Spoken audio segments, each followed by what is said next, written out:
เป็นธร อันที่พระผู้มีพระภาคเจ้าได้ตรัสไว้ดีแล้วสันนิธิโกเป็นสิ่งที่ผู้ศึกษาและปฏิบัติพึงเห็นได้ด้วยตนเองอาการิโกเป็นสิ่งที่ปฏิบัติได้และให้ผลได้ไม่จำกัดการเอหิปัสสิโกเป็นสิ่งที่ควรกล่าวกับผู้อื่นว่าคำจงมาดูเถิดโอปะนัยโกเป็นสิ่งที่น้อมเข้ามาใส่ตัวปัจจัตตังเวทิตาโพวิญโยหิ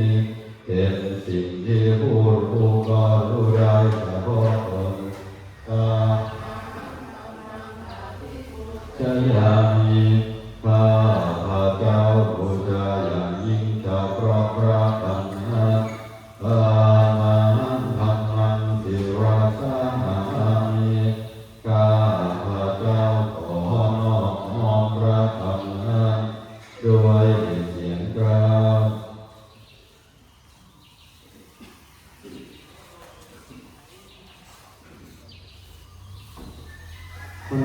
นามยังสังฆาทิปติงกโรมะเตโยโสสุปฏิปันโนภะคะวะโตสาวกสังโฆทรงสา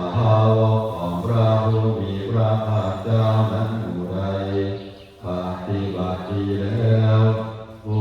ชุปฏิปันโนภะคะวะโตสาวกสังโฆทรงสาวกของพระผู้มีพระภาคเจ้าผู้ใดปฏิบัติตรงแล้วญาญาปฏิปันโนภะคะวะโตสาวกสังโฆทรงสาวกของพระผู้มีพระภาคเจ้าผู้ใดปฏิบัติเพื่อรู้ธรรมเป็นเครื่องออกจากทุกข์แล้วสามีจิปฏิปันโน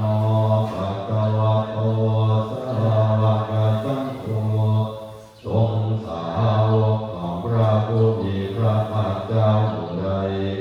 ปฏิบัติสมควรแล้วจาริยังได้แก่บุคคลเหล่านี้คือจาตาริโกริสายุกานิอัตถัตุริสัตถุการา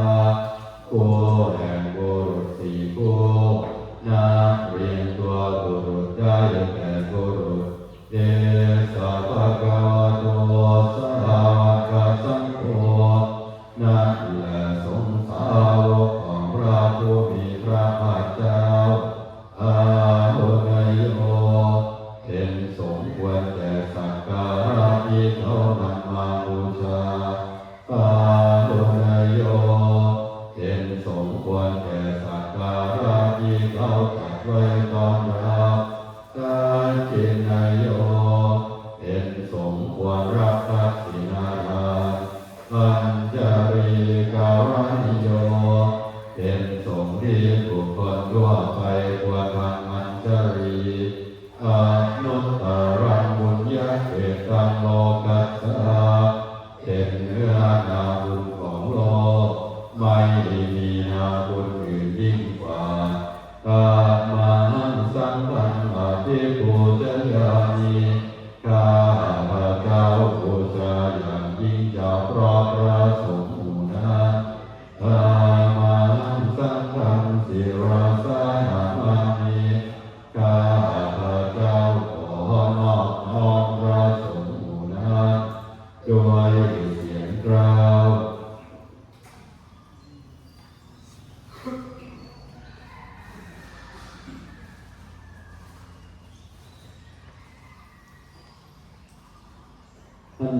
นามยังรัตนัตยปนะมังกาโยเทวะ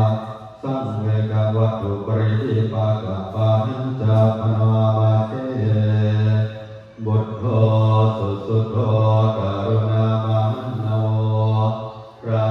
พุทธเจ้าทรงเป็นผู้บริสุทธิ์มีพระกรุณาดุจดวงมหาโนโยจันตสุภะวรยานโรตโน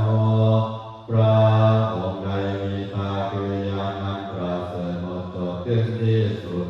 โลกัสสะปะโกปะกิเลสกะปะโกเป็นผู้กาเสียถึงบาปและอุปากิเลสของโลกวันดามิพุทธังอะมามาเรนะตาข้าพระเจ้าไหว้พระพุทธเจ้าพระองค์นั้นโดยใจเคารพเพื่อธัมโมปาริโกวิยตัสสะสัตตุโนพระธรรมของพระศาสดาสว่างรุ่งเรืองเปรียบดวงประทีปโยมัคคะปะกามัตถะเทระปิณณโตสำเนกสาเทคือมรรคผลและนิพพานส่วนในโลกุตตะโลสัตตะรัตติปันโนซึ่งเป็นตัวโลกุตระและ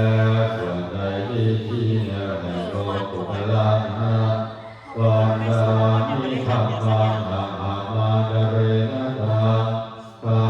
พระเจ้าไหว้พระธรรมนั้นโดยใจเคารพเพื่อสังโฆสุเดชะพยาธิเกตสังหิโตพระสงฆ์เป็นนาบุญอันยิ่งใหญ่กว่านาบุญอันดีทั้งหลายโยติทาสันโตสุขตานุโมทโกตรัสรู้ธรรมพระสุคตหมู่ใดโลลัพพะมิโนภริโยสุเมธัสโสเป็นผู้ละกิเลสเครื่องโดยเป็นพระอริยเจ้ามีปัญญาดีวันดามีสังฆังอะมามาเรนะตาข้าพระเจ้าไหว้พระสงฆ์หมู่นั้นโดยใจเคารพเพื่ออิเทวะเมกัปปะติโกจันทยกาวาตุตายังวังกัจจตาปิสัมปทาตุญญังมายายังมานาสัพพะปัตตวามาหันตุเวคัสสะภะภาวะสิทธิยาคุณในที่ข้าพเจ้าผู้ว่าอยู่ซึ่งพระรัตนตรัยอันควรบูชายิ่งโดยส่วนเดียวได้กระทำแล้วเป็นอย่างยิ่งเช่นนี้ขออุปัฏฐาวะทั้งปวงจงอย่ามีแก่ข้าพเจ้าเลยด้วยความสำเร็จอันเกิดจากบุญนั้นอิทาภะภะโตโลเกอุปันโนพระตถาคตเจ้าเกิดขึ้นแล้วในโลกนี้พระพระนันสัมมาสัมพุทโธเป็นผู้ไกลจากกิเลสตรัสรู้ชอบได้โดยพระองค์เองธัมโมจเรสิโตนิยานิโตและพระธรรมที่ทรงแสดงเป็นธรรมเพื่อออกจากทุกข์โอปัสสมิโกปารินิสานิโกเป็นเครื่องสงบกิเลสเป็นไปเพื่อปรินิพพานสัมโพธกามิสุขตัปปะเวริโตเป็นไปเพื่อความรู้พร้อมเป็นธรรมที่พระสุคตประกาศมายันตังธัมมังสุตตวาเอวังจนามาจึงได้รู้อย่างนี้ว่าสาธิปิทุกขาแม้ความเกิดก็เป็นทุกข์ชราปิทุกขาแม้ความแก่ก็เป็นทุกข์มรณะปิทุกขาแม้ความตายก็เป็นทุกข์โสกปาริเทวะทุกขาโทมะสุขายาสัพพิทุกขาแม้ความสุขความร่ำไรรำพันความไม่สบายกายความไม่สบายใจความขัดแย้งใจก็เป็นทุกข์อาภิเยหิสัมปโยโคทุกโขความประสบกับสิ่งไม่เป็นที่รักที่พอใจก็เป็นทุกข์ติเยหิวิปปา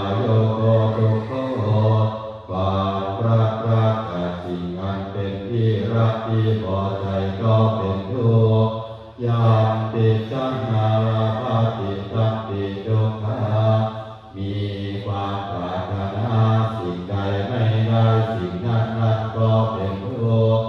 ทั้งจิตเจนะปัญจุปารานะขันธาทุกขาว่าวยอุปาทานขันธ์ทั้งห้าเป็นตัวทุกข์สายยาติหังกายแก่สิ่งเหล่านี้คือโรคอุปาทานขันธ์โธขันธ์อันเป็นที่ตั้งแห่งความยึดมั่นคือโรคเวทนาอุปาทานขันธ์โธขันธ์อันเป็นที่ตั้งสัญโยปาราคันโธขันธ์อันเป็นที่ตั้งแห่งความยึดมั่นคือสัญญาสังขารุปาราคันโธขันธ์อันเป็นที่ตั้งแห่งความยึดมั่นคือสังขารวิญญาณัปาราคันโธ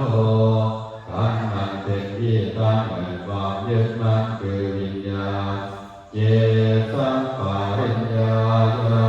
เพื่อให้สาวกทั้งหมดรอบรู้อุปาทานขันธ์เหล่านี้เองการะโนโสภะคะวาพระผู้มีพระภาคเจ้านั้นเมื่อยังทรงพระชนอยู่เอวังวะปุรังสาวะเทวิเนติย่อมทรงแนะนำสาวกทั้งหลายเช่นนี้เป็นส่วนมากเอวังวะกาจาปะนัสสะภะคะวะโตวะเตสุภะโนสาสานิบาหุราภวัตติตาหนึ่งคำสั่งสอนของพระผู้มีพระภาคเจ้านั้นส่วนมากย่อมเป็นไปในสาวกทั้งหลายมีการจำแนกอย่างนี้ว่าโรปังอนิจจังโรไม่เที่ยงเวทนาอนิจจาเวทนาไม่เที่ยงสัญญาอนิจจาสัญญาไม่เที่ยง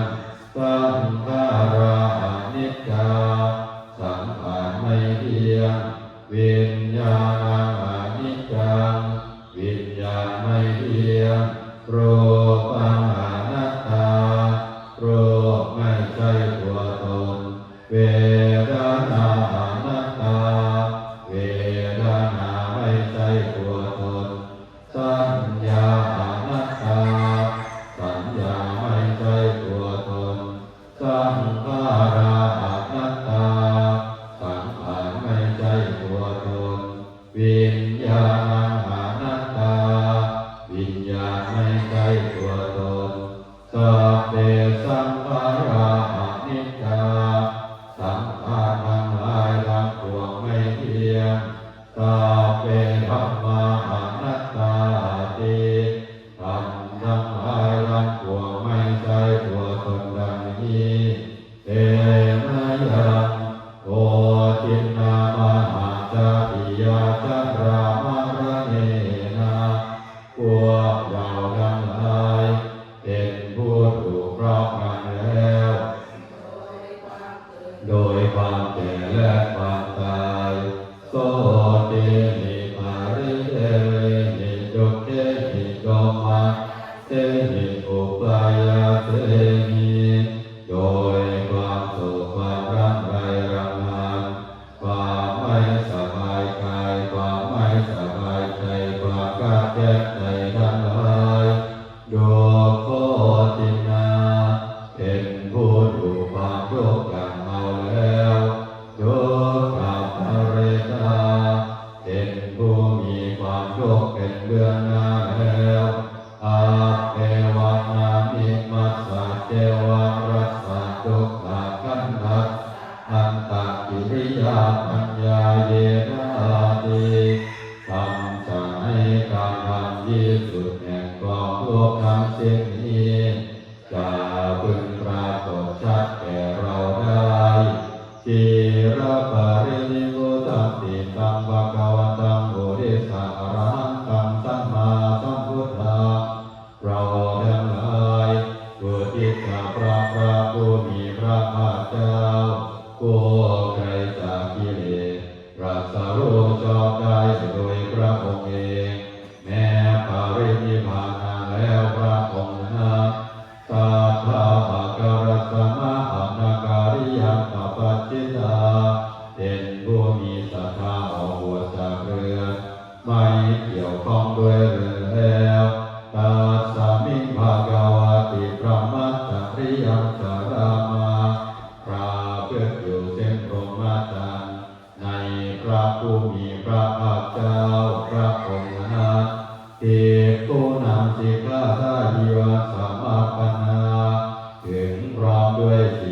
และทำเป็นเครื่องเลี้ยงชีวิตของภิกษุทั้งหลายตังโนบรมจาริยาเยมาสักเทวะรัสสะโยคะพันธัสสะอันตกิริยายาสังวัตตัวขอให้พรหมจรรย์ของเราทั้งหลายนั้นจงเป็นไปเพื่อการนำที่สุดแห่งความทุกข์ทั้งสิ้นนี้เถิด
นายังกังคณิกาตเวกาปาทังวรามาเส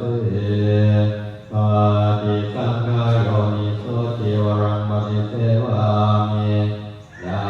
วะเดวะสิตาตาปฏิฆาตายะวุญมัสสะปฏิฆาตายะรังสามาตัสสะวะตาสัพพะติริสัพพะสัมปัสสะนังปฏิฆาตายะยาวะเทวะนิริโกปินาปฏิจารณะทังป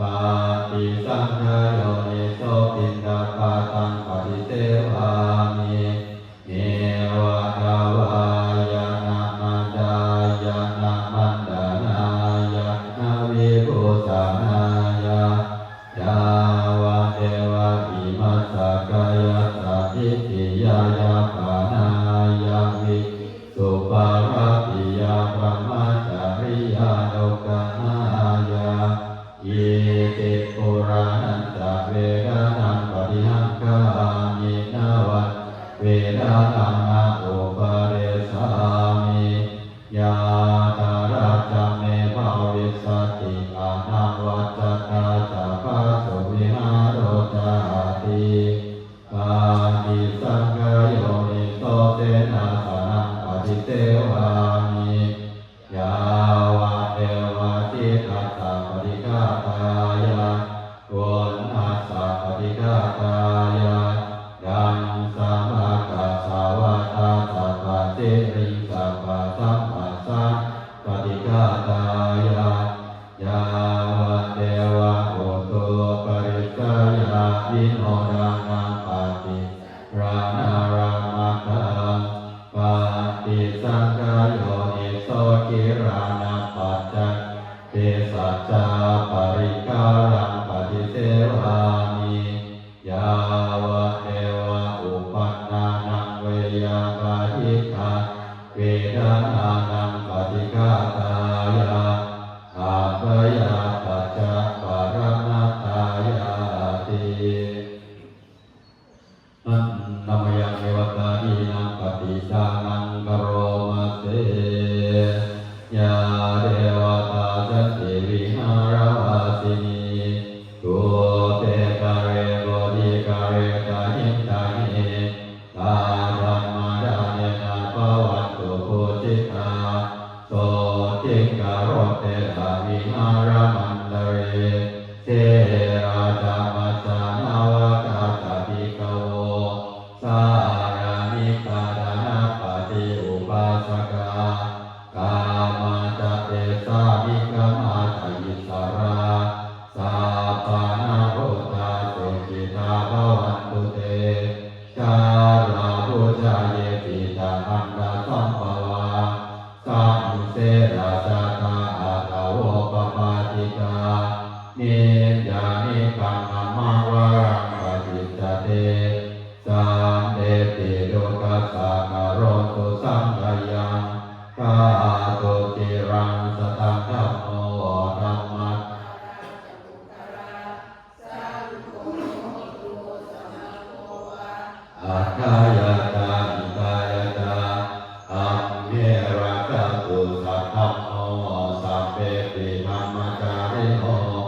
วะ